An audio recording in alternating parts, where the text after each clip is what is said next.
why'd I hit record? I had nothing prepared. Nothing funny. Nothing silly. Nothing to say. No props. Got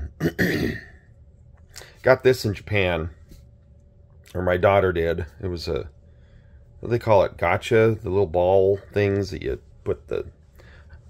Like, usually 300 yen in, and you get a little orb, and you crack it open, and a little thing comes out. And this is... She got this, and she didn't want it, and so she gave it to me, and it's like it holds pens. Not very well, but... What's in the mail sack?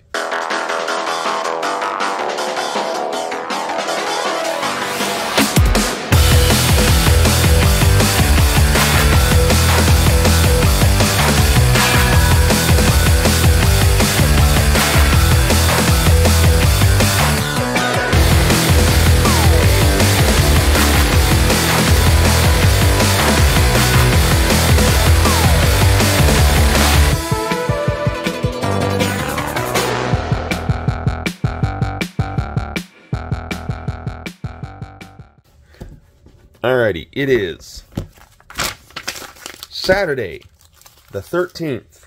My dudes. Who says it's selfish to ignore all responsibilities and only do things for yourself? I really hate this thing. I am full of regret for starting this.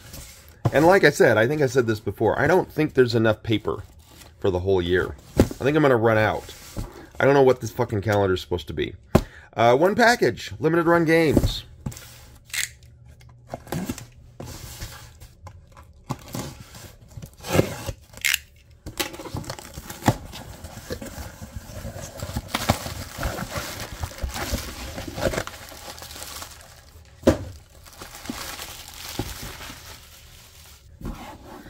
All right. Aka R. So this is the, oh, it says it's the arcade classic that never was. So apparently I got the collector's edition. I didn't realize I did that. I mean, I realized it at the time, but when I looked at my alert this morning that this was coming, I didn't realize it was going to be this big. Insert that's what she said joke. Whatever. So, what this game was, for those who might not know. Oh, I got the PlayStation 5 version. Fun. So, yeah, this was a game that Jeff Minter proposed while he was at no, he wasn't at Atari. Was he at Atari? He was at a different thing. Anyway, I don't remember exactly where he was working, but, it was rejected, and he felt that it wasn't really, like the idea wasn't fully realized, and so he kind of agreed with them. And Jeff Minter is a fairly legendary game developer. I think he's the guy who, is it Llamasoft? Yeah, right? Yeah, Llamasoft. He made, what was it, Attack of the Mutant Camels, which was a Commodore 64. Was it on other platforms? I don't remember. Anyway, he's done a ton of stuff. A very long career of really interesting, original games. Like, you want to see originality, check out, like, almost any of his work. He also is the one who he ported some of the greats. Like, he was responsible for Tempest, for the Atari Jaguar version of Tempest, which was really good. He was also responsible for, he ported Centipede to something. Was it the Commodore 64 or was it the ZX Spectrum? I can't remember. Point is that he's legendary. He does great stuff.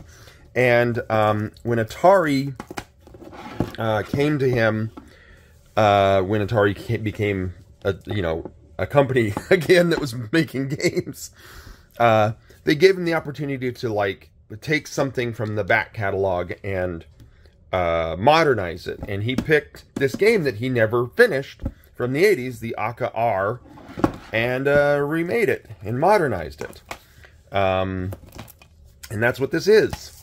The physical edition with the big collector thing. I gotta be honest, I like that they did this big, giant plastic box. It's better than cardboard.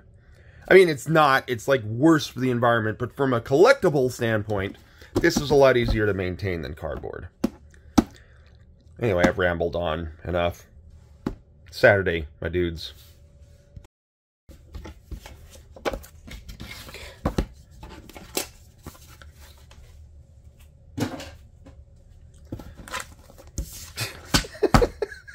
This thing's just falling apart. It is the 16th. Where is it? There it is.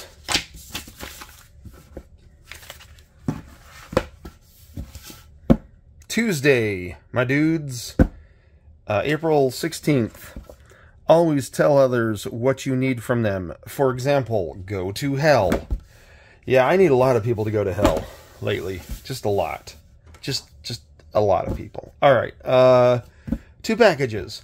One from Limited Run Games, one from eBay. The eBay one is actually not a game, but it is game related, so I'm going to open it. I'm also... and does one open? Boy, this is taped super good. Oh wait, on the top? Is it the top? It is the top. Aha. Maybe? How's this rip? Rip and tear, Bruno. Rip and tear. Alright, well, whatever. Rip and tear Bruno is such a dated reference. Nobody is... It's obscure and dated. Nobody's going to get it. It's from Second City TV. It was... They were doing a 3D movie. And it was John Candy, and I don't remember who else. But every time they would do something 3D, they'd go... And one of the lines was, "Rip and tear, Bruno! Rip and tear!" And it was like he was supposed to rip off the clothes of some girl. Because it was a horror movie. It's a dumb reference, is basically what I'm saying. Oh my gosh! Oh, Jesus!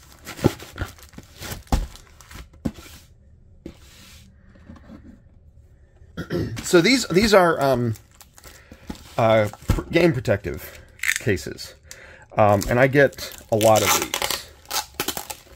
I get a lot of these, and I get them from different sources. But there's one place that I keep going back to on eBay that I actually do kind of want to plug. You know, I know a lot of people don't really watch my channel. I don't get a lot of views. But for the few people who are watching, you know, if you are in the market for protective, plastic protective cases, Buzz and Bingo's Moon Circus on eBay is, I'll probably put a I don't know, a thing here on the editing. The future me will probably put something here. At least I hope he will, because now I'm kind of obligating him to do it. But anyway, these are protective cases that I use for the cardboard boxes. Like here's an example. Like here's an example. This is my original Super Mario Bros. 3 complete in box, and the way to keep this thing in a good case, because it's cardboard and it's gonna, you know, cardboard degrades. To protect it is you got to put like one of these hard plastic shells around it, and that's what these are. I don't remember. That's NES. That's Game Boy. I completely ran out of Game Boy, and I think these are cartridge, like NES cartridge ones. But anyway, yeah, this guy, Buzz and Bingo's Moon Circus. I recommend them very highly. They've got a ton of different sizes for these, and I'm thrilled. I go through these things like you would not believe. All right, next package, Limited Run Games.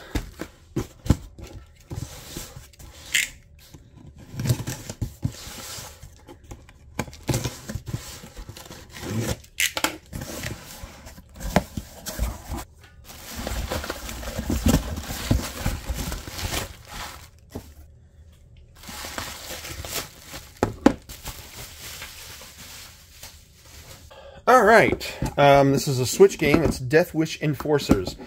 This is a side-scrolling beat-em-up, so similar to something like Streets of Rage or Final Fight, that sort of thing. And apparently I got the Switch version, and apparently I got a collector's edition of the Switch version as opposed to just the standard. I've recently realized that I've been buying too many collector's editions. I should just get the normal games because the collector's editions take up so much more space. And maybe I need to be a little bit more selective about the ones that I buy. But here's the deal. You give me one that's in like this clearly inspired by Sega Genesis style collectible case, I'm probably going to get it. Just because I've got such a soft spot for these cases because I really love the Genesis. So, ooh, look, it's got a little badge. And there's the game. It's got a badge and some other stuff. I don't know. Cards, probably stickers. Tuesday, my dudes.